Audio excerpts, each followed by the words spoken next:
Jadi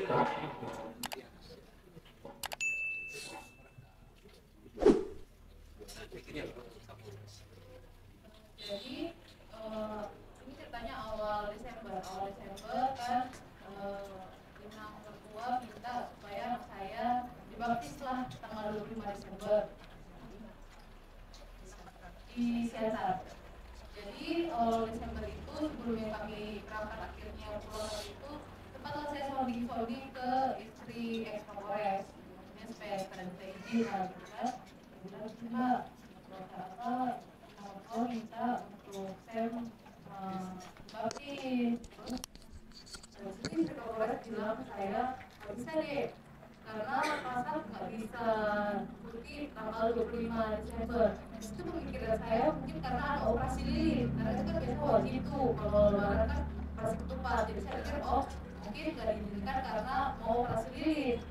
Terus suami saya sempat bilang udah nanti saya baptisnya bisa di bulan Januari aja awal kan karena ada operasi. Jadi bilang gitu ke saya ada operasi, tapi kenapa saya pada saat itu program saya masih operasi lilin. Jadi saya belum tahu kalau ternyata itu operasi senyap. Setelah itu pas kami sampai kejadian yang tadi dari cerita, kami sampai di Bintuni, Batu Bintuni.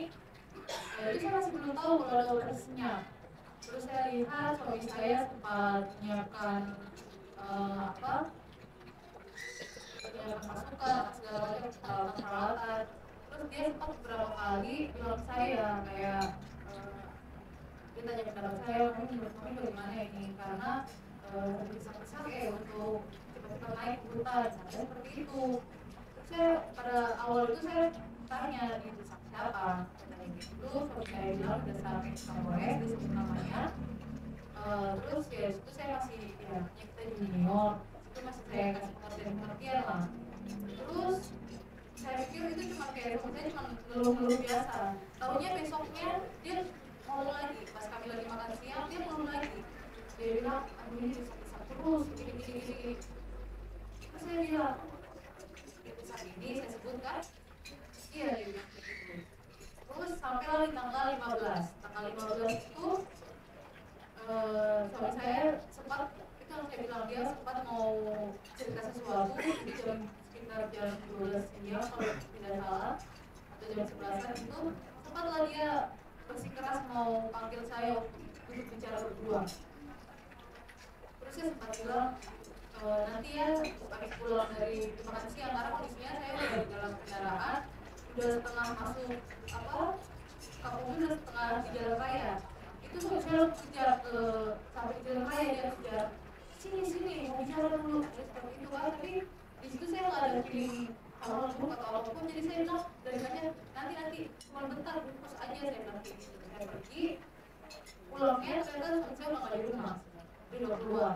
Terus saya cek ke dia, tapi di mana, dia bilang lagi di posko katanya. Dan ternyata itu kayaknya dia kumpul di Polres atau di rumahnya Parolan, antara dua tempat itu. Terus setelah itu dia sorenya pulang, saya tanya, tapi tadi siang mau bicara apa? Karena dia sampai ini orang yang kerja di rumah saya bisa lihat karena suami saya sampai sebegitu memaksanya. Sorenya saya tanya, tadi mau cerita apa dari dia? Tapi di situ suami saya bilang nggak jadi. Itu tidak jadi. Saya karena nggak ada feeling apa-apa, jadi saya pikir ya sudah, karena dia jadi cerita tidak saya paksa juga di situ. Terus suami saya bilang kirim dulu uang 20 juta, dia bilang gitu. Terus saya bilang uang apa, saya tanya. Dia bilang uang transport. Terus saya bilang kok operasi tapi kok pakai dana pribadi. Terus dia bilang iya ini ada besar modal. Dia bilang kayak gitu, persis seperti itu. Terus ya saya nggak tanya juga siapa yang besar, karena saya sebelumnya dia sudah bilang saya orangnya, jadi saya ya udah, jadi saya kirim lah uangnya. Tidak ada pikiran buruk sama sekali, saya kirim uangnya. Sebelum itu saya lagi video call sama yang mertua, lagi sama saya, lagi siap-siap lah papinya saya. Lagi mandi harus segala macam. Dan mertua saya bilang nanti kalau sebelum berangkat berdoa ya kita. Oh iya, akhirnya setelah bersiap suami saya, dulu lah kami telepon kembali lah video call kembali lah foto saya itu berdoa lah kami. Jadi tapi di ruang tengah itu dia duduk di samping saya sebelah sini, jadi saya benar-benar di samping dia kan. Setelah saya berdoa itu kami bisa dari begini keluar air matanya. Padahal kalau sebelumnya kan suami saya juga ini pertama kali dia masuk ke hutan. Kalau dia masuk ke hutan berdua sama mertua nggak pernah sampai nangis. Ini saya nggak tahu kenapa dia sampai nangis. Terus saya bilang kenapa kamu takut? Kalau kamu tidak usah pergi. Saya bilang gitu, tapi dia cuma sambil senyum, tidak seperti itu. Setelah itu suami saya pergi, sempat pulang ke rumah sekitar jam 10 atau jam 11 malam. Sempat pulang sebentar untuk ambil baju ganti. Setelah itu pergi, suami saya sempat bilang nanti kalau ada jaringan nanti pakai hubungi. Dia bilang seperti itu. Terus saya masih balas suami saya. Terus setelah saya tidur terus subuh chat suami saya masuk. Tapi saya tertidur. Suami saya bilang antisipasi kalau terjadi hal buruk. Itu ada chatnya seperti itu. Dia kirimlah nomor-nomor yang harus saya hubungi. Dia kirim, tapi kan saya bacanya itu setelah besok paginya. Besok paginya itu saya baca sekitar jam 8-an. Barulah saya balas oke, tapi sudah centang 1. Setelah itu tidak ada tanggal 16-nya, 17-nya saya tetap chat suami saya tapi masih centang 1 terus. Sampai tanggal 18-nya lah sekitar jam setengah 2 siang baru datang ibu bapak waka ke rumah saya, kamarnya ke rumah saya di sini seperti itu.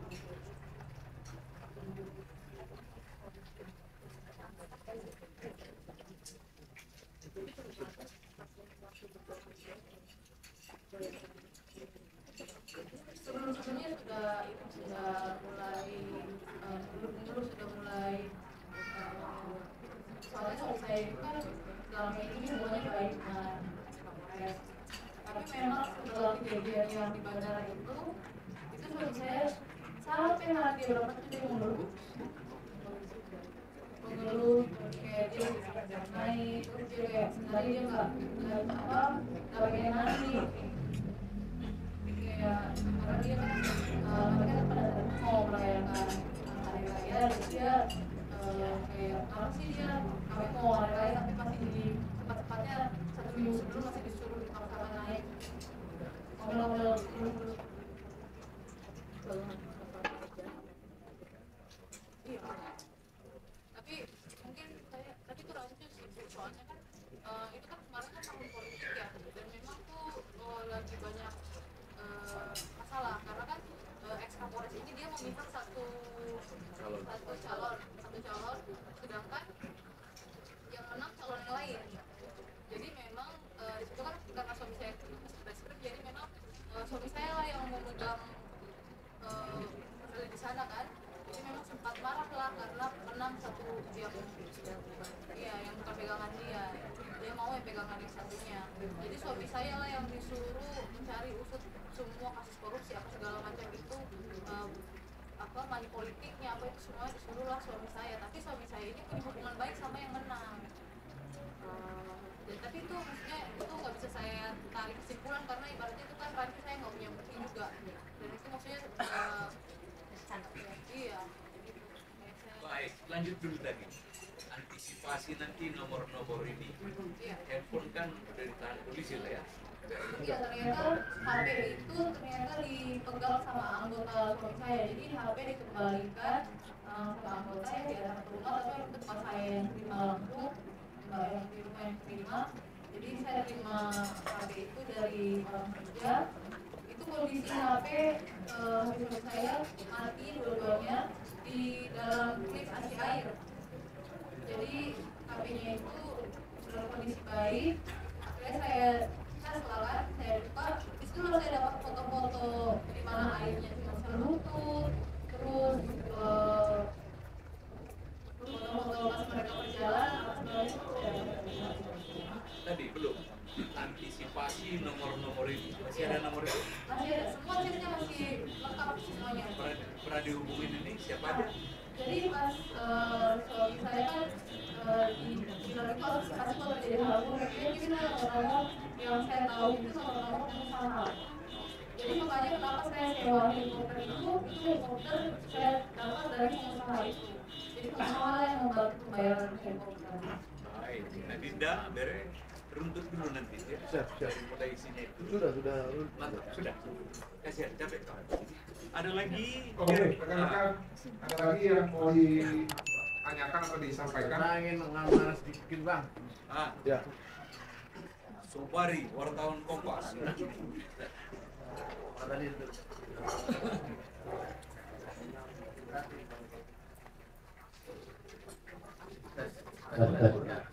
Saya ingin menyampaikan gini aja nih bang. Jadi saya lihat tadi krunya di Bang Hendrik nih bang ini bersama ibu ini. Nah ini saya menunjukkan praktek daripada Kapolres tadi. Kenapa operasional untuk apa tadi untuk perkara dia kok malah menggunakan dana pribadi tadi kan? Nah itu menurut saya perlu dianalisis itu dan perlu dibongkar untuk Kapolresnya itu. Artinya ini kita titik terangnya ada di Kapolres wajib nanti kita panggil gitu. Pak Kapolres wajib kita hadirkan juga nanti menjadi saksi kan. Kita tanyakan ke berarti maupun ke DPR gitu. Oke, terima kasih. Oke. Terima kasih usulnya. Ada lagi yang lainnya Mas Satu lagi mungkin saya pikir begini, itu kan kasih transfer wakaf, transfer atau kasih mana ke biaya operasional tadi? Kepada siapa? Saya transfer uang itu ke salah satu anggota di bagian atas di Polres ini. Saya transfer dia 30 juta. Terus setelah saya viralkan ini semua, terus saya sempat update status di Instagram menyebut volume 20 ini, saya bilang kalau sampai sekarang tidak ada pihak dari instansi yang menghubungi saya soal hal suap. Itu saya update subuh, paginya langsung saya telepon dengan anggota yang saya transfer uang ini. Jadi langsung saya rekamannya, dia bilang uangnya mau ditransfer kembali. Dan ini ada langsung dari Bapak Kapolda. Jadi saya tanya yang menggantikan uang ini ex-Kapolres atau dari Polda? Dia bilang yang menggantikan uang ini Kapolda. Oke, di situ nanti kita bisa usut juga kan begitu ada kendala-kendala di situ, kejanggalan. Oke. Dan lagi tadi di luar setelah pencarian apa segala macam, saya lupa persis tanggalnya sekitar bulan Januari. Itu ex-Kapolres datang bersama timnya datang ke rumah saya, itu juga ada ipar saya, ada bapak saya juga duduk di teras rumah saya. Itu ex-Kapolres sempat menawarkan saya proyek harga 4 M. Iya. Untuk apa? Tapi saya nggak tahu itu apa, tapi dia bilang kalau bisa mertua saya pada saat itu saya belum memviralkan, jadi mertua saya lagi bicara ke media-media TV kan, jadi dia bilang kalau bisa supaya mertua saya tidak cocok. Selanjutnya tadi kan pada waktu ke RDP dan ke Mabes Polri sempat disampaikan nggak uang ini ditransfer ke siapa, atau ada pertanyaan dari RDP atau dari pihak Mabes Polri, sehingga kita dari situ nanti bisa ngusut ini. Jadi begini bang, untuk yang di RTP kemarin, Nah, Kapolres membantah bahwasannya itu uang untuk operasi. Dia di RTP mengatakan, mungkin orang-orang nggak bisa tahu kenapa pada saat RTP itu, ketika di YouTube itu ditampilkan, ketika Kapolres memberikan keterangan, suaranya mute. Hanya ketika Kapolres yang memberikan keterangan, suaranya mute. Dan itu sudah kita bahas sama Tulang sebelum kita berangkat RTP. Pasti nanti ada sesuatu hal yang terjadi yang memang pasti alasan mereka kesalahan teknis begitu. Dan ternyata betul. Ketika kita memberikan keterangan, Kapolda memberikan keterangan, tidak ada gangguan. Begitu Kapolres yang memberikan keterangan, dia seperti suara radio yang habis sinyal gitu, ting gitu. Nah, di situ dia membantah kalau uang operasi itu 30 juta itu untuk operasi. Dia bilang semua sudah ada anggarannya dan untuk operasi itu mereka anggarkan dari DIPA. Itulah keterangan dia di RDP.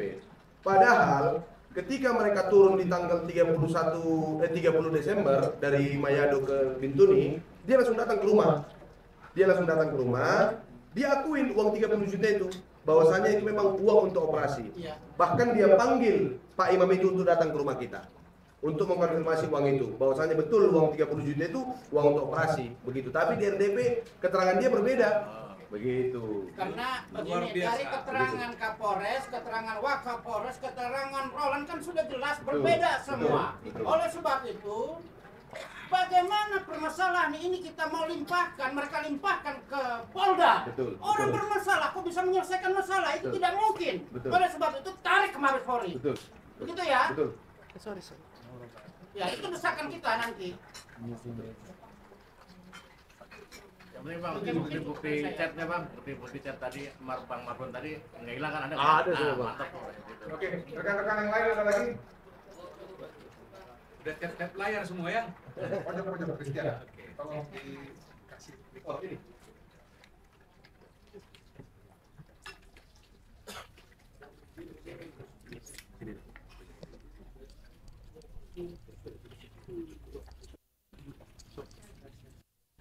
Naikin tuh.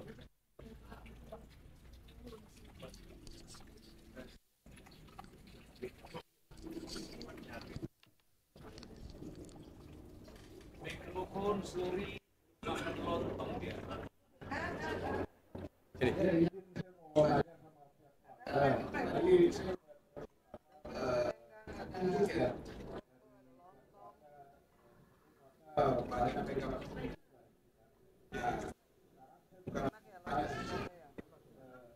Ya kalau bisa nanti terkait kan handphone almarhum itu kan dipegang sama ibu ya, Bu ya. Nah, maksudnya hal ini memang sangat sederhana mungkin, tapi hal ini bisa membuktikan itu kan kalau boleh tahu handphone iPhone 2. Nah, maksudnya kan di situ ada Google Map ya. Iya. Nah, kalau bisa riwayat Google Map-nya tuh tahu menyatakan almarhum terbawa arus itu pukul sekian dari pihak TNI ya. TNI bilang pukul sekian. Ini kan hal buat membantah runtutan semuanya nih dari pasal yang kita udah pegang nih, petunjuk pasal ini kan. Kalau kita tahu tempus deliktinya atau waktu almarhum itu bergerak di aplikasi Google Map itu kan ada riwayatnya kan. Nah itu bisa dilihat biasanya tuh. Paling itu aja sih. Ya, oke. Jadi saya tambahkan sedikit Pak. Ada fakta lagi yang memang ya patut diduga lah. Saya nggak menuduh ya, ini patut diduga bahwasanya kerjaan dari Parcok lah kita bilang. Kenapa saya bilang begitu? Ketika saya di TKP tanggal 25 April, saya komunikasi lah dengan Pak Minar. Tadi saya bilang menawarkan saya jadi polisi. Dia sampaikan, Bang, nanti boleh nggak kalau kita udah habis operasi, saya mau periksa HP-nya Bang Tommy. Nah, terus pesan dia itu saya sampaikan kepada kakak.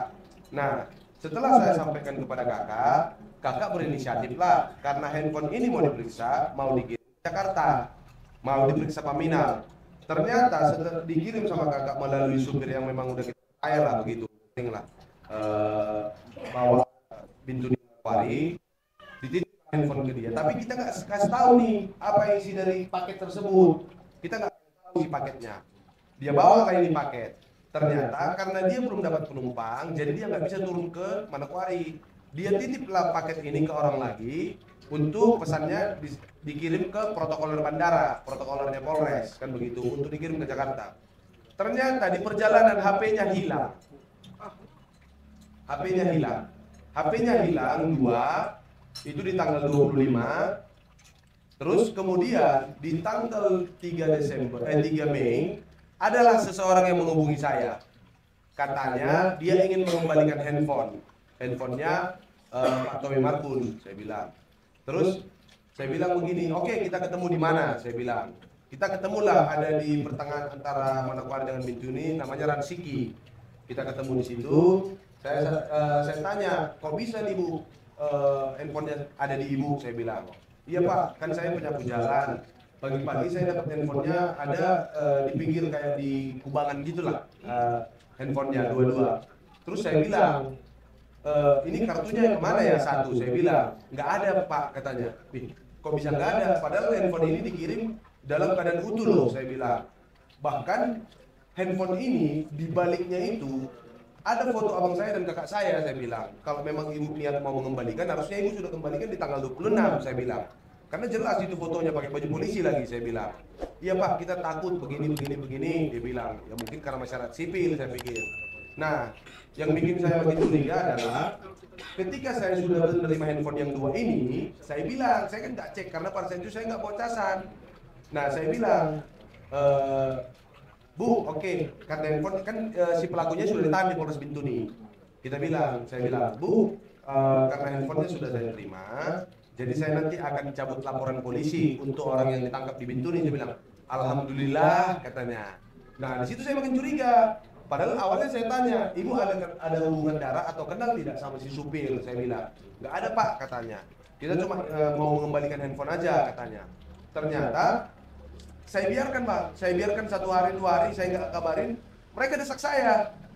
Itu kenapa yang di Bintuni belum diproses, kok belum lepas gitu. Jadi mereka tanyalah ke Polres Manokwari Selatan untuk menanya ke Polres Bintuni. Handphonenya kan sudah dikembalikan, kenapa ini kok belum pulang gitu. Nah, kenapa kita kemarin itu tidak langsung cabut laporan? Karena kita sudah cek, ternyata handphone Bang Tommy yang satu ini tidak bisa lagi dibuka sama sekali. Nah, padahal di sini banyaklah ada beberapa dokumentasi, chat. Di HP yang satunya ini ada WA siluman yang memang di WA yang khususnya di HP yang sekarang kondisinya masih total ini, WA di mana isinya itu hanya ex-Kapolres dan suami saya dan orang-orang tertentu, orang-orang politik yang memang dipegang sama ex-Kapolres ini. Jadi HP itu yang tidak bisa dibuka mereka. Tapi HP yang satunya nggak kenapa aktif seperti biasa. Cuma satu HP yang ini aja. Dan HP ini dulu dibeli sama-sama dengan ex-Kapolres. Jadi ex-Kapolres itu tahu HP ini HP yang ada WA siluman ini. WA siluman itu apa? WA siluman itu ibaratnya kayak WA nomor lain yang nggak bisa dilacak. Amerika gitu. Iya, kayak nomor luar negeri. Dipindahin aja sih. Nggak ada. Mau dikirim ke Paminal. Dikirim nggak ada. Nggak sempat kita pikir. Karena pada saat itu kalau kita minta ke kakak, nanti dulu ya Ter. Maksudnya nggak ini gitu, belum siap gitu. Oh siap nggak apa-apa. Makanya ketika saya sampaikan ada permintaan Paminal mau meriksa. Memang kakak mau melihat pemeriksaannya nggak apa-apa, mereka siap. Maksudnya diperiksa tapi sama kakak. Nah dikirimlah sama kakak pulang ke Paminal. Dikirim ke Paminal dengan mau dikirim ke protokoler bandara, biar protokoler bandara langsung biar nyampe hari itu, begitulah paket. Nah ternyata di perjalanan hilang dan itu dikembalikan setelah 8 hari apa sekitar 9 hari baru dikembalikan kepada saya. Nah itulah. Nah karena aku mikirnya logika begini Bang, kok bisa kartunya hilang, HP-nya enggak, kan begitu. Kalau orang mau nyuri kan kartunya dibawa kan begitu kira-kira. Di HP yang satunya kartunya lengkap semua. Iya. Jadi yang bilang cuma HP yang Ya udah, HP Joshua itu kayak gitu. Siap. Udah gitu HP Joshua itu. Ini kan ada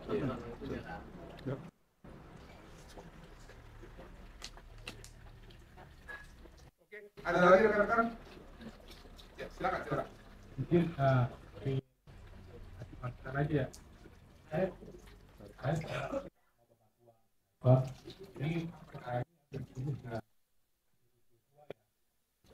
saya karena dari lagi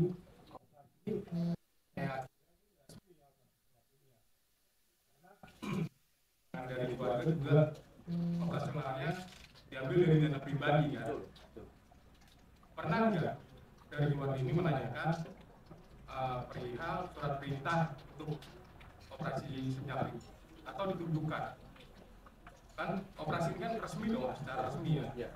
Dan polisi ini kan dikiriat dari Barreskrim, Polda, Polres, baru Polres berjalan ya. Nah, berarti kalau feeling saya ini terkaitan gitu. Ini makan aja ya. Kita bongkar ini operasi ini, kamu enggak.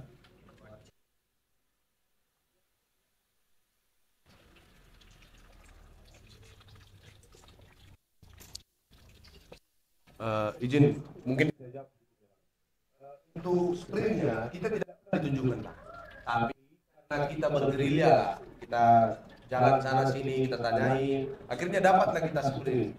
Tapi yang aneh menurut saya, tanggal sprint itu diterbitkan itu tanggal 2 Desember. Tanggal 2 Desember sprint itu diterbitkan dan ditandatangani oleh Pak Polres. Begitu kira-kira. Betul. Padahal operasinya di tanggal 15, sprintnya terbit di tanggal 2. Begitu kira-kira. Itu mungkin yang dapat saya jelaskan. 2 Desember sprintnya terbit. 15 Desember operasinya berjalan. Tapi sprintnya tertangani tanggal 2 Desember 2024. Iya, itu. Itu yang kita nggak tahu, Nang. Apakah setelah kejadian makanya sprint atau seperti apa? Itu yang belum kita cari tahu. Apa mungkin setelah kejadian ini supaya mereka tidak disalahkan secara administrasi, makanya mereka buat sprint? Itu dugaan saja. Kita nggak mau. Betul. Nah itu kan kita nggak mau duga-duga lah, Pak. Saya nggak dulu. Analisis. Kita analisa. Biasanya untuk menutupi celah-celah kuhab sama Betul. perkap itu memang ada begitu ya. Jarang diakui ya. Tapi kurang lebih kita tahu lah karena ya dalam proses hukum itu ya hal tersebut kan biasanya yang jadi konflik peradilan. Itu mungkin silakan rekan-rekan ada lagi yang ingin disampaikan atau ingin menyumbangkan saran. Oh iya, silakan. Bapak, silakan. Iya, teman-teman ya. Karena saya yakin walaupun ini sudah di larut malam, tapi intinya keluarga akan senang semakin banyak pertanyaan dan semakin banyak saran karena ini demi kepentingan Ibtu Tommy Marbun dan keluarga. Silakan rekan. Terima kasih atas kesempatannya. Tadi saya tertarik dengan Buya ya mengenai komunikasi dengan suaminya. Itu saat mau ngomong sesuatu dan itu jadi nggak jadi. Nah ini biasanya suami teman akrab.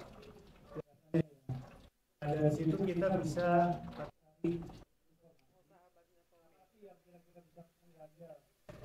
nah, dari situ kita simpulan nanti apa sih yang mengajari itu.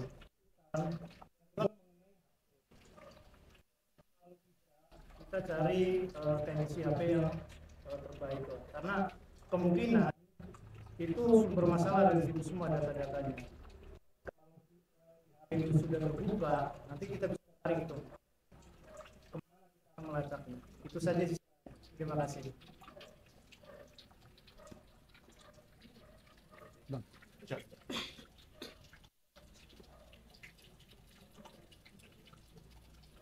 Izin Bang untuk menjawab sedikit masalah HP. Jadi saya udah bertanya kemarin langsung ke iBox. Nah iBox bilang, Bang ini nggak bisa. Kalau ini di reset data pasti hilang. Kecuali apabila iCloud-nya ini datanya di backup ke pakai iCloud yang berbayar itu yang tiap bulan itu. Kalau dia bayar tiap bulan, pasti kita bisa pulihkan lagi datanya dari Apple langsung gitu. Tapi kalau dia tidak ada, berarti memang semua data dalam handphone ini hilang. Nggak bisa sama sekali, mau diapain pun itu tidak akan bisa, Bang. Betul, betul gitu. Itu makanya jadi yang buat kita sampai sekarang kan kita juga nggak tahu, Bang, apakah Bang Tommy ini melakukan pembayaran tiap bulan atau tidak. Makanya kita masih ragu nih untuk menyerahkan HP ini untuk di reset. Karena hanya dengan cara di reset lah handphone ini bisa hidup kembali dan bisa digunakan kembali. Begitu kira-kira.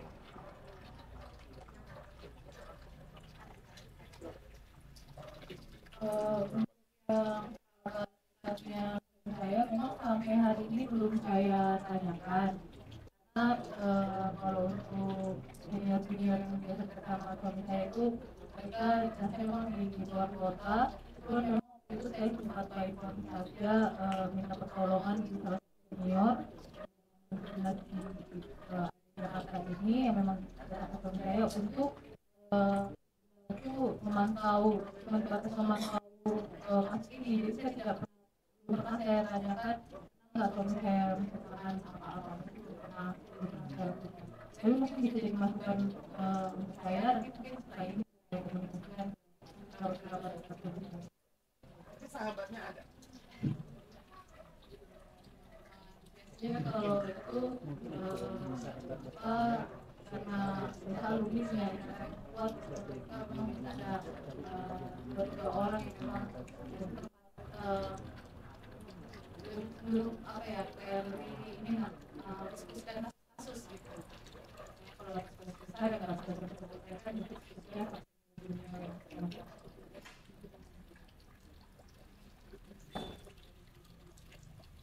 Ada lagi rekan-rekan semua, silakan.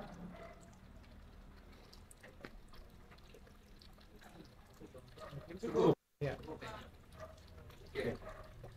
Cukup ya, yakin ya. Sudah. Kalau cukup nanti secara spesifik, secara struktur dan sistematis kita akan tindak lanjuti pada pertemuan selanjutnya. Namun kita sepakati di sini secara garis besar terkait penanganan perkara ini yang kita tuju adalah kepastian terkait statusnya Ibtu Tommy Madu. Itu dulu berangkat dari situ. Lalu yang kedua, kita minta pertanggungjawaban dari negara ini. Kalau bicara negara kan ada perwakilan. Tentu perwakilan pertama adalah institusi di mana Tommy Madu diberikan tugas tanggung jawab, yaitu kepolisian. Kalau kata Pak Listio Sigit Prabowo kan kalau ikan itu busuk dari kepala dulu ya. Walaupun ini sebenarnya bukan kutipan beliau ya.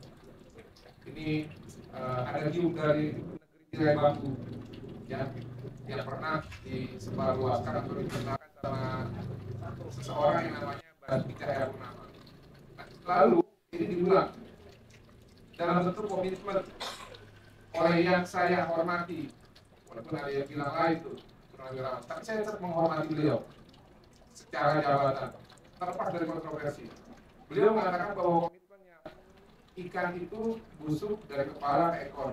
Jadi kalau yang ekornya nggak bisa ditangani, ya, atau tidak bisa dibina, atau tidak bisa diberikan tugas dan tanggung jawab itu, dan maka kepalanya harus dipotong.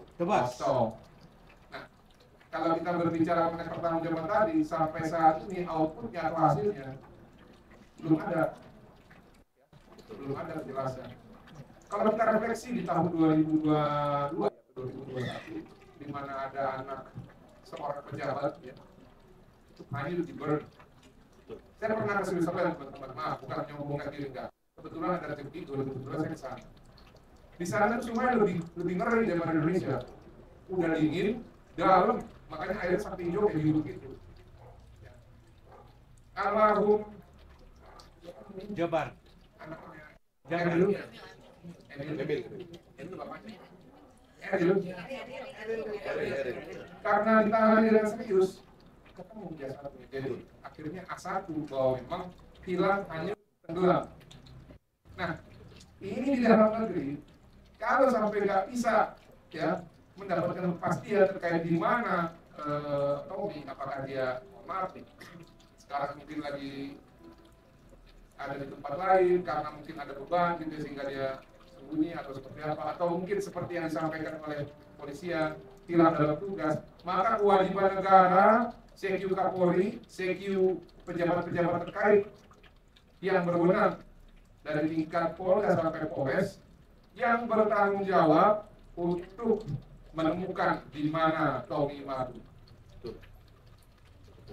Kalau mereka ya, yang sudah diberikan kewenangan oleh negara untuk menunjuk anggota atau menunjuk perwira untuk bertugas, tapi tidak bisa memberikan pertanggungjawaban dan memberikan kepastian di mana kebenaran Tommy, maka kita akan meminta kepada Dewan Perwakilan Rakyat kita untuk memanggil para pejabat-pejabat kepolisian ini dan menjelaskan kenapa sampai dengan hampir 6 bulan atau sudah lebih 6 bulan tidak ada kepastian di mana keberadaan dan juga status dari Tommy Madu. Saya pikir itu langkah awal yang akan kita lakukan. Silakan teman-teman, kita ini semua setara. Kalau teman-teman ada pendapat hukum atau apa yang mau disampaikan, silakan. Kalau teman-teman mau membuat suatu edukasi dalam bentuk pemerintahan itu juga boleh, sepanjang garis besarnya itu teman-teman. Ya. Dan kalau tersampaikan aja fakta-fakta yang memang sudah terbuka untuk umum. Karena kalau fakta yang sudah diketahui publik itu kan tidak perlu dibuktikan lagi, ya, karena sudah diketahui publik. Nah ini juga silakan teman-teman kita berikan ruang yang seluas-luasnya. Karena keadaan sekarang ini bukan keadaan yang normal, ini keadaan yang tidak wajar. Ya, karena tidak wajar, maka supaya wajar, supaya semua mau bekerja dengan benar, supaya jangan sampai ada paradigma ya sudah udah bulan mau ngapain lagi sih, kalau ada juga kan mungkin sudah tidak utuh. Itu kan asumsi ataupun pemikiran yang dangkal. Bagaimana kalau itu anak kalian? Bagaimana kalau itu menantu kalian? Bagaimana kalau itu ayah kalian? Apakah kalian para pejabat-pejabat polisi masih memiliki pemikiran yang sama seperti kalian memikirkan Tommy Mahfud? Saya jamin tidak. Kenapa? Karena dari kasus-kasus yang sebelumnya, ketika ada jiwa korsa yang negatif, ya, maka timbullah pedesnya. Padahal ini hal yang negatif terhadap institusi, tapi banyak ya sama pejabat itu yang saling menutupi. Ini bukan untuk negatif, ini untuk positif, ini untuk hal-hal yang sifatnya ke depan, jangan sampai terulang dan memberikan kepastian kepada keluarga. Jadi seharusnya bukan ditutup-tutupi, tapi secara sumber daya, secara atensi harus optimal. Itu mungkin yang bisa saya sampaikan. Ke depan kita akan tindak lanjuti amal kita itu tindak dari Mahfud, karena kita juga terbeban sesama bangsa, apalagi petugas dan perwira kepolisian, ya, sudah selayaknya diberikan perhatian dan juga diberikan kejelasan terhadap hal-hal yang sifatnya tidak jelas, walaupun mungkin nanti kenyataan itu pahit. Jadi itu saja. Kembali lagi saya juga sampaikan kepada Inam, terima kasih sudah mau menjadi tuan rumah ya. Saya secara spesial minta pada Inam Irma, mungkin Inam Irma banyak kesibukan, saya tahu lah, karena ini kan terapi reki, lalu juga banyak kegiatan-kegiatan sosial lagi, apalagi sekarang punya cucu. Namun kalau saya boleh minta,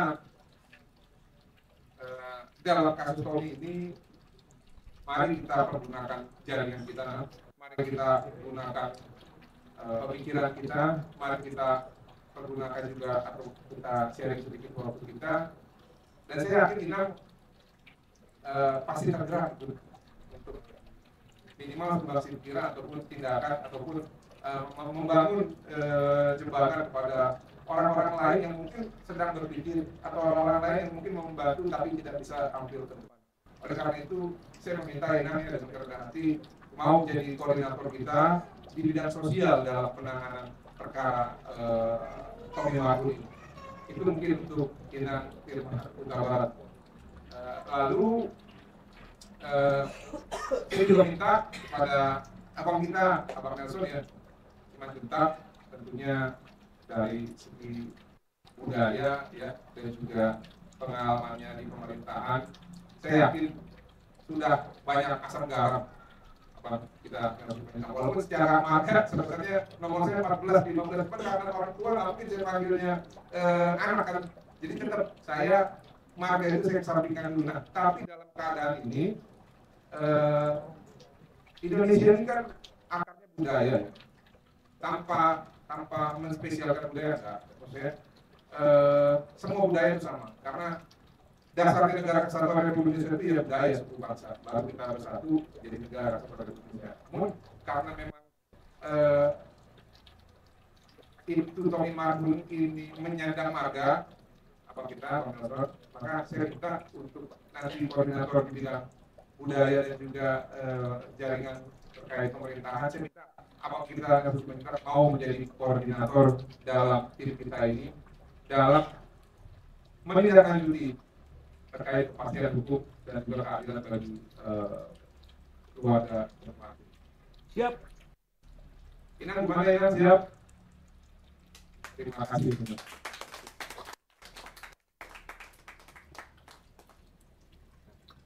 Lalu teman-teman, nanti kita akan sama-sama pikirkan lagi di bidang-bidang apa lagi. Tapi intinya kalau bidang kita kan bidang hukum ya teman-teman. Ini sengaja saya minta terlepas dari tanggung jawabnya nanti mungkin bakal pada bidang hukum, tapi ada spesifikasi yang saya lihat itu talentanya ada pada lebih.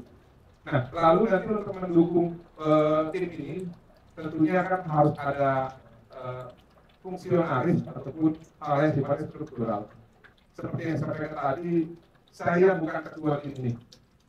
Kita semua berharap nanti untuk ketua setelah saya sampaikan penunjukan bendahara dan sekretaris, saya akan mengusulkan kepada teman-teman siapa kira-kira sosok yang pas untuk menjadi ketua ataupun pembina ataupun apapun itu sebutannya ya, supaya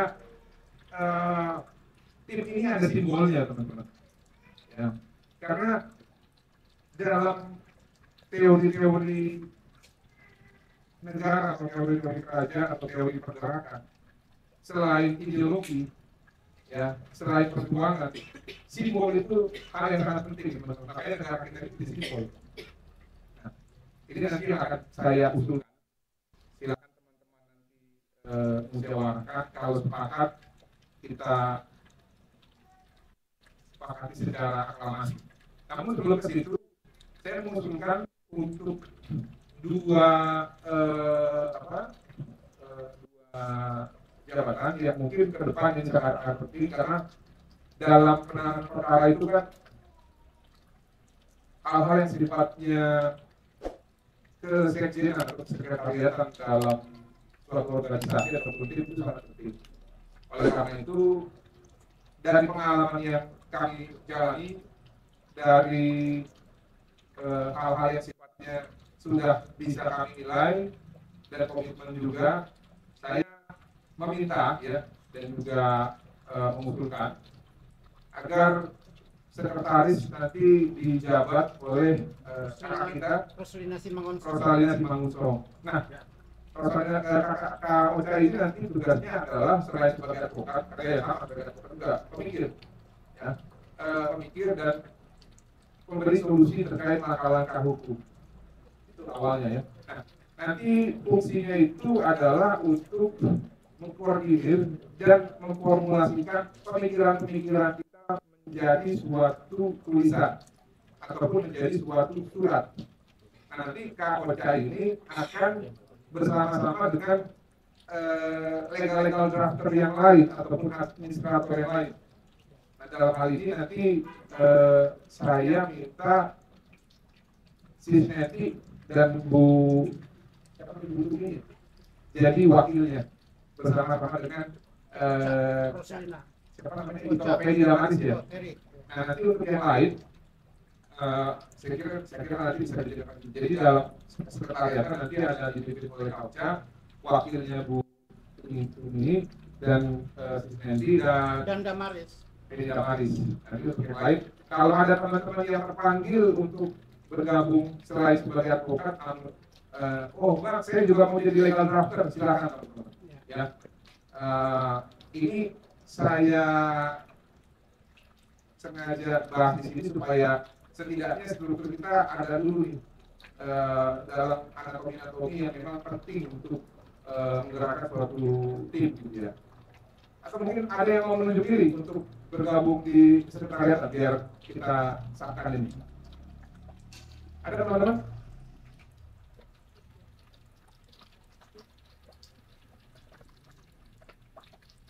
Ini usulnya Sisneti, katanya Bang Christian katanya jago di konsep itu. Gimana Bro Christian? Ya udah, masukin nanti di dalam sekretariat. Sekretarisnya Kak Ocha, wakilnya mereka bertiga termasuk ini, sama wakilnya juga yang dari laki-laki kan kita dari Simanjuntak sama pakai sejarah dokumentasinya. Nah, lalu tentunya di setiap organisasi kan walaupun ini kasus pro bono ya, tapi tidak menutup kemungkinan juga teman-teman yang namanya manusia tidak ada batasnya. Ya, dan kita juga nggak boleh menolak kalau ada orang yang membantu. Ya, karena yang namanya berkat ataupun yang namanya support, ya itu harus dihargai gitu ya. Bukan berarti untuk kita enggak, tapi pasti untuk kepentingan Temanggung yang dalam prosesnya melibatkan kita. Nah, oleh karena itu harus ada person ya yang mengelola ini ataupun mencatatkan ini. Nah, saya minta ini karena sudah teruji ya. Kebetulan rekan kita ini Kak Eli ya, yang mau saya minta punya pengalaman sebagai bendahara DPC Peran Jakarta Timur. Oleh karena itu dengan kerendahan hati saya diminta Kak Eli Saragi ya untuk bisa memikul tanggung jawab nih Kak, selain sebagai advokat ibaratnya tugas sampingannya, tapi sampingannya mungkin nanti agak berat gitu ya. Jadi nanti kalau misalkan ada hal sifatnya ekspresi pengeluaran untuk masukan, semuanya nanti melalui Kak Eli Saragi. Nanti Kak Eli juga boleh menunjuk wakil-wakilnya, tapi karena di sini ada kakak kita ya yang di kampus, Kak Teti, saya berharap mau nanti jadi wakil ketuanya Kak Eli dalam hal mengemban jabatan sebagai bendahara dalam Dewan. Tapi tetap walaupun sebagai sampingan sebagai bendahara atau bendahara, tetap tugas dan tanggung jawab kita ini adalah sebagai advokat. Karena ketika ada seseorang yang diperlakukan tidak adil, maka tanggung jawab orang-orang berpikir untuk membela orang yang sedang mengalami ketidakadilan. Dan siapa sih orang-orang yang berpikir itu? Orang-orang yang berpikir itu adalah orang-orang yang mengemban tugas yang mulia. Siapa itu? Kita lah orang-orang itu. Advokat, ofisium mobiling, atau petugas ataupun pembantu yang disematkan dari zaman Yunani itu berlanjut ke Romawi sampai Perancis disebut sebagai ofisium. Dan hari ini teman-teman mau meluangkan waktu tanpa dibayar ya untuk mendengarkan keluh kesah keluarga dan untuk menindaklanjuti dalam suatu tindakan hukum, sudah bisa disimpulkan bahwa kalian semua yang hadir di sini merupakan orang-orang yang terhormat dan profesi yang terhormat.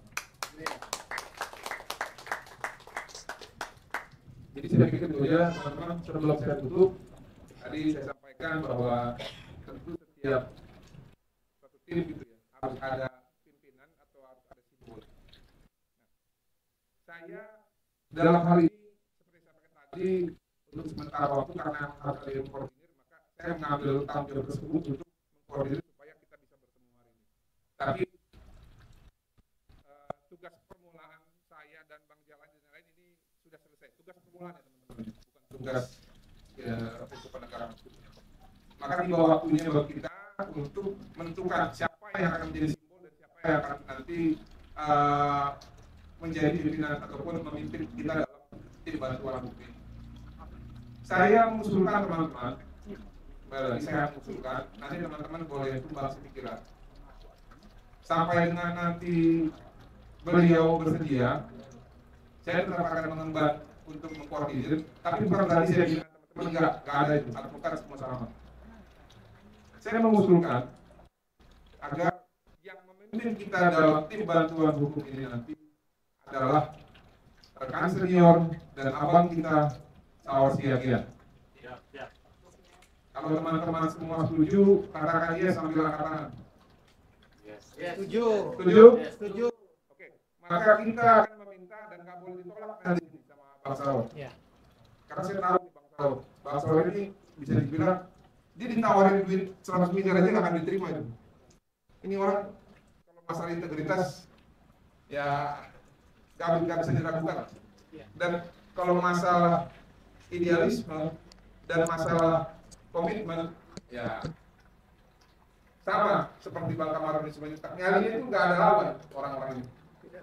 Nah, cuman kenapa saya tidak mengusulkan Bang Kamarudin Simanjuntak? Ada hal-hal yang sifatnya biologi ya, yang mungkin nantinya akan merepotkan beliau. Jadi karena saya ketahui itu, maka saya mengusulkan abang kita Bang Saur. Karena beliau ini sama aja, sama-sama dikenal publik dan sama-sama secara kebenaran material memang apa yang terekspos di publik dengan kehidupan sehari-hari seperti itu orang. Oleh karena itu kita sudah sepakati bahwa nanti kita akan minta abang kita Bang Saur Siagian bersama-sama dengan Bang Kamarudin Simanjuntak juga nanti mungkin sambil memberikan nasihat untuk memimpin tim bantuan hukum ini. Setuju ya teman-teman ya? Setuju. Oke. Itu mungkin yang bisa saya sampaikan sampai dengan nanti disepakati kalau Bang Saur dan Bang Kamarudin ada petunjuk lain terkait sekretariat. Untuk sementara sekretariatnya saya cantumkan di alamat kantor kami di Jalan Dewi Sartika nomor 292. Nah, tapi nanti kalau misalkan Bang Saur bilang oke, saya jadi ketua, cuman kan nggak mungkin bolak-balik ke Dewi Sartika gitu kan, pakai sekretariat kantor kita aja, monggo, nggak apa-apa, itu lebih bagus.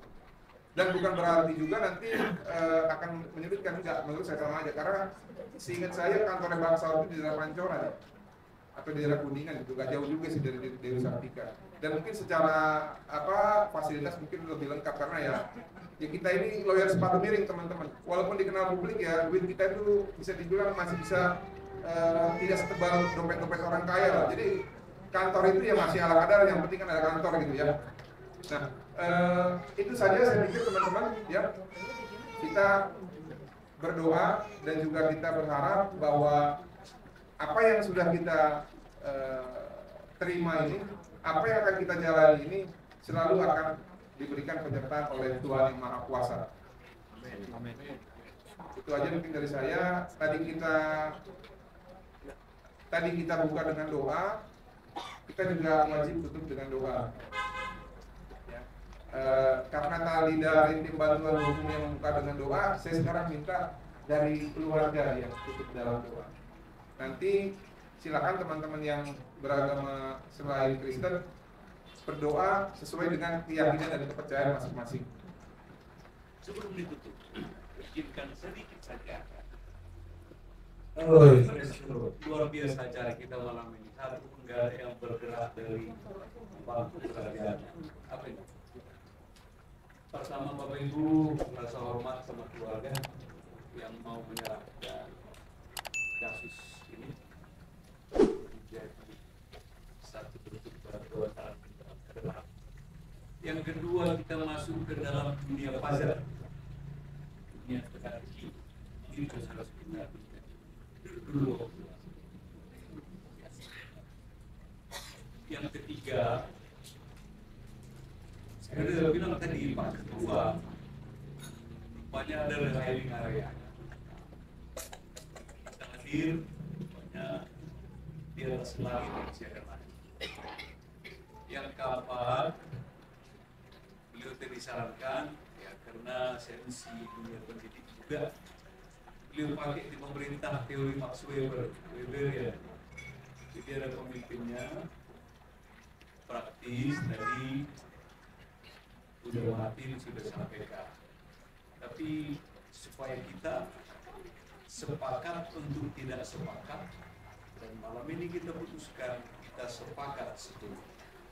Ya, karena beliau tadi sudah menyampaikan hitam putihnya nanti beliau buat untuk presiden klub ini, saya sebut presiden klub, ketua umumnya Pak Saur Siagianya, pokok-pokok, nah itu dia. Harus ada ketua hariannya, tidak kata lain, biar jalan ini, kesibukan masing-masing segala macam, ya tidak kata lain. Bang Martin, ya, Bang Martin, pokok-pokok, sudah. Ini dong udah pokok-pokok, sudah. Gak enak beliau kita buat merangkap eksekutif sekretari ya. Tadi sekretaris beliau menyebut masih merangkap. Beliau nanti tentukan apa yang lincah harusnya. Ketuanya dua aja bang, satu lagi bang Jalannya. Bang Jalan ya, dia bukan rumahnya itu aja. Nggak aman. Oh Jelani, Ini selalu on time bang. baik, Jelani. Tadi ada direktur eksekutif yang pakai rok. Saya kepala divisi adat budaya bidang-bidang mengukur kapolri ya, sama saya. Baru nanti saya harapkan supaya kita punya rutinitasnya, tim kecil ini biar bergerak. Baru kawan-kawan di mana? Saya duduk dari tadi udah ada 3 minta ikut. saya kirim foto, saking saya senangnya, saya ikut Pak. Nanti bisa tambah ya. Yang ada larangan itu, Mas Tobe itu nggak ada itu ya, di kesadaran, hak asasi, NKRI itu aja. Baru tempat kita bertanya, saya nggak tahu nanti. Kau tinggal di Jakarta di mana? Di Jakarta Selatan. Sudah, keluarga boleh. Paling kita temporary, tapi saya masih bisa. Nanti kalau dari kita, jangan mereka lagi disebut di seminar. Mulut saya mengatakan di mana diri itu sudah paham. Bagaimana seorang dari partai hilang tapi nggak ketemu. Tapi seorang pilotnya si Susi masih bisa muncul. 1 tahun setengah loh. Mungkin dia pernah kusembunyikan di Rusia, Siberia atau apa ya. Doa mereka yang membuktikan wujud BRI kami itu masih muncul. Walau ini petunjuk Tuhan. Saya sekali lagi mengatakan hal-hal yang sudah beritahu sama guru saya. Sudah saya bilang. Jadi ke depan kesiapsiagaan kita. Tidak ada di sini dendam, sakit atau apa. Solidaritas tinggi. Dan harus cerita persoalan ini sudah pernah kita lakukan. Kulit saya nggak hilang, tapi pengetahuan saya lebih dalam lagi. Itu dunia utuh. Inilah kebersamaan kita. Tidak ada klik-klik, tidak ada apa, tapi toleransi bersama. Mungkin ini yang catatan saya tadi, karena ini udah sah semuanya. Tapi jangan lupa karena usia ya. Andai kata ibarat pos pengaduan 911 punya kawan yang jelek itu. Nah ini tim kecil tadilah yang akan meneruskan kita. Beliau tadi ditawarkan, saya udah lihat ada kantor beliau yang cukup representatif di Jakarta Timur. Lain nanti ada divisi-divisi kalian buat rapat-rapat kecil untuk memproses itu.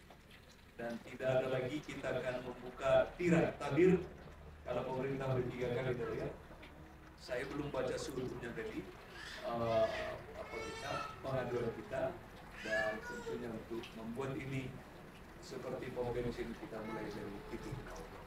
Mungkin itu sekali lagi terima kasih imam tuan rumah, Tuhan memberkati kalian keluarga ini hingga Tuhan memberikan kebenaran.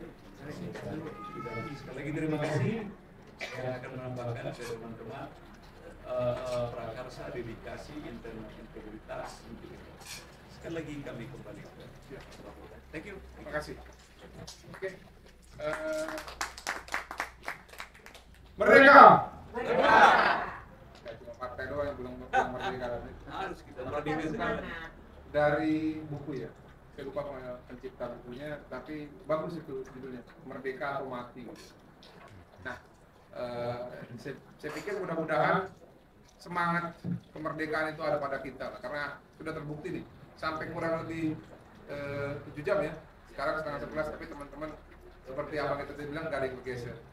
Saya yakin kalau bukan karena panggilan dan juga kehendak Tuhan ya, nggak mungkin kita ada di sini teman-teman ya.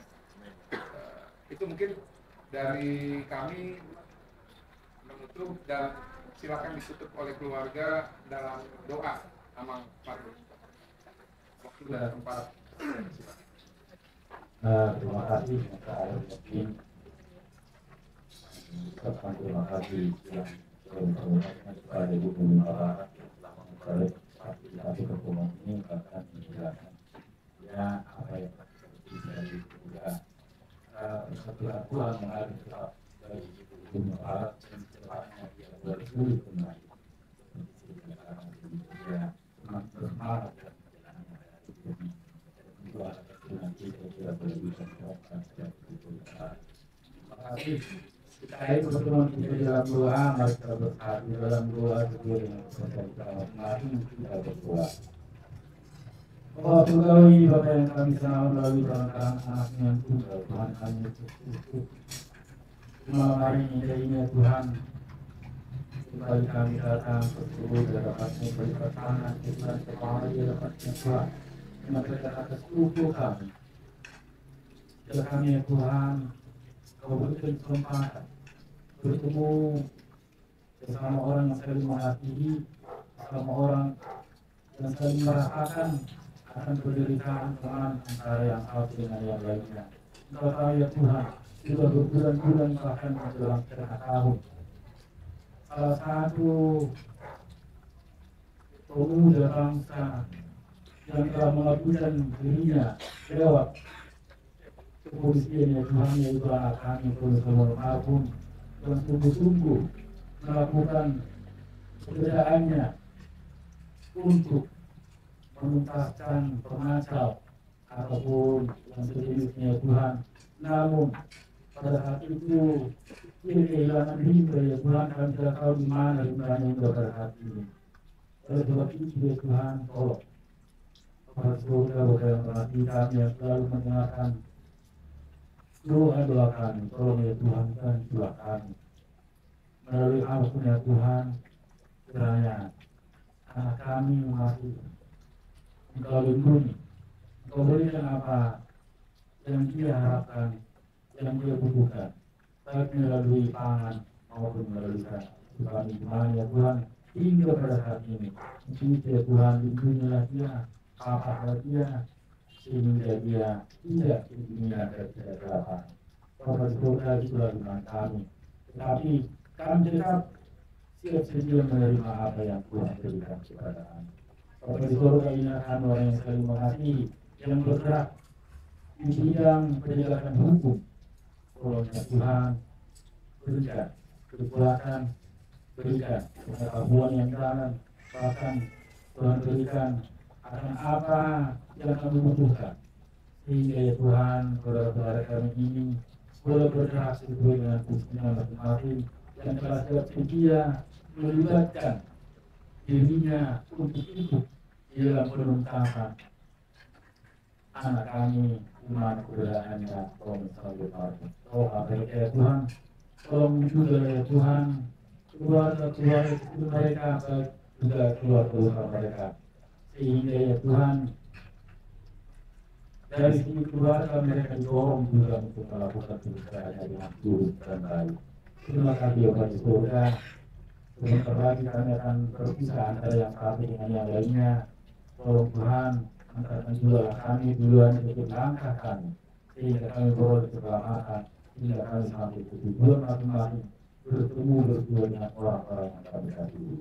Terima kasih Bapak Surga. Kita segalanya permintaan kami ini kami sadar bahwa kami adalah manusia yang berdosa, baik terhadap Tuhan sendiri dan dosa kami terhadap sesama kami manusia. Tolong Tuhan, Kau pulang Kau hapuskan dosa kami ini dengan segala kerendahan hati dan mohon kepadamu, sehingga itu tidak menjadi berhala bagi kami untuk menerima berkat-berkat yang akan berbuah ke dalam diri kami maupun ke dalam keluarga kami masing-masing. Terima kasih Bapak Surga. Dalam nama anak Yesus Kristus kami berdoa dan mengucap syukur. Amin.